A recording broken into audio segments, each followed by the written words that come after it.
in front of all of the viziers and the priests in that court of the king. The king made an argument which was a flimsy one. He asked him, "Who is this God that you worship other than the gods that we have?" He said, "My God can bring life and death." The king said, "Well, that's easy. I can also bring life and death." He ordered his soldiers to bring 2 prisoners in front of Ibrahim, and then ordered to kill one of them and keep the other one alive. He said, "See, I also cause life and death." Of course, Ibrahim a.s. did not mean that. He went and said, "Okay then, if you think that you are a God like my God, then I challenge you to do the following. My Lord brings out the sun from where it rises. Why don't you bring it out from where it sets?" At this point, Allah says, فَبُهِتَ الَّذِي كَفَرْ. The one who was ungrateful, who disbelieved in God, he became dumb. اليوم أكملت لكم دينكم وأتممت عليكم نعمتي ورضيت لكم الإسلام دينا.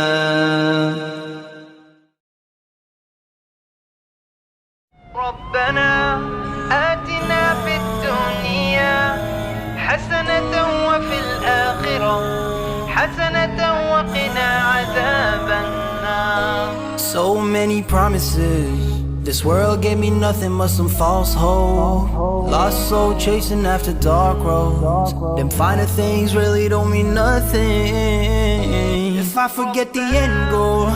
That poverty gon' lay between my very 2 eyes, and heaven's all I wanna know. So I'ma make sure I get the best of both lives. How many times I've gone astray, and if I crawl, he runs to me. ربنا آتنا في الدنيا حسنة وفي الآخرة حسنة وقنا عذاب النار. Oh Allah, please protect me from this world and protect me from the fire.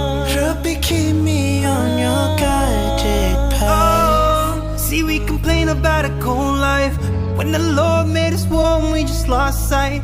Trying to fill an empty hole in these dark nights. Please, Lord, save me. I find myself always feeling hope and fear, but what's it really mean if you ain't sincere? These lessons nothing less than just another test to keep us on the deep. How many times I've gone astray,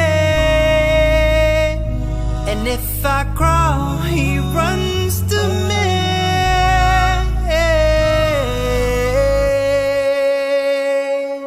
ربنا آتنا في الدنيا حسنة وفي الآخرة حسنة وقنا عذاب النار.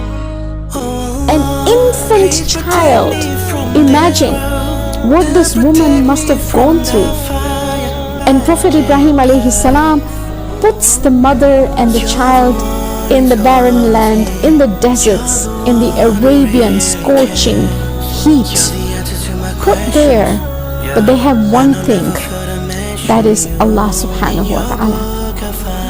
When Prophet Ibrahim alayhi salam reassures the heart of Lady Hajar that remember, Allah has your back, Allah subhanahu wa ta'ala will look after you and will nourish you.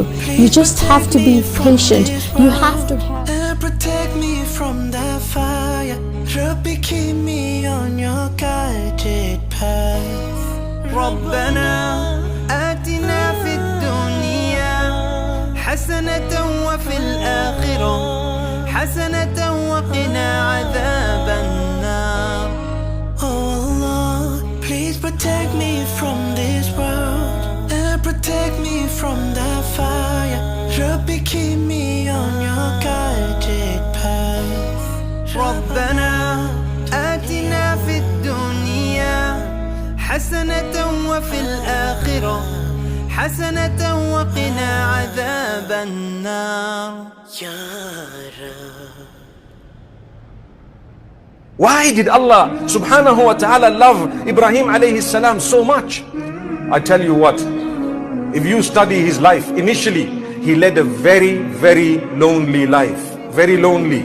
He was on his own. He was abandoned. He was left. His own father turned against him. His folks turned against him. His community turned against him. That was one of the most loved by Allah. What did he have? That's the question I have for myself and yourselves. Today, if a person has the best cars and houses and jobs or businesses and they're earning and so on, we say, oh, Allah loves this man. Not at all. It may be, it may not be. It's not a sign of the love of Allah that you can afford things, that you have the latest, that your family is all with you. It could be a sign of greater love of Allah when you've been abandoned by your own people. It's got to do with what you do for Allah.